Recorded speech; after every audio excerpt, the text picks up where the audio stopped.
আব্বু গল্পটি পড়ে আমাকে মেসেজ দেয়, ভাই তুমি ঠিক আমার জীবনের গল্প লিখেছো ভাই। আমিও প্রচন্ড একাকিত্বে ভুগি, আমিও প্রেম করতে চাই ভাই। তোমাকে অসংখ্য ধন্যবাদ এমন একটা গল্প লিখবার জন্য।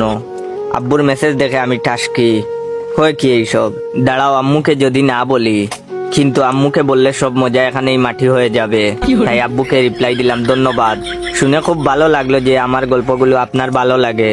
আব্বু আবার মেসেজ দিল, কাল কখন গল্প পোস্ট দিবা ভাই? আমি রিপ্লাই দিলাম, বিকাল 4টার দিকে। পরের দিন এমন একটা গল্প লিখলাম যেখানে বাবা ছেলে মেয়েদের সাথে ঠিক মতন কথা বলে না, তাদের চাহিদার কথা মাথায় রাখে না, ফলে পিতার সাথে তার ছেলে মেয়েদের দূরত্ব বেড়ে যায়। পিতার দোষেই এমন হয়, সেটাই ছিল গল্পের বিষয়।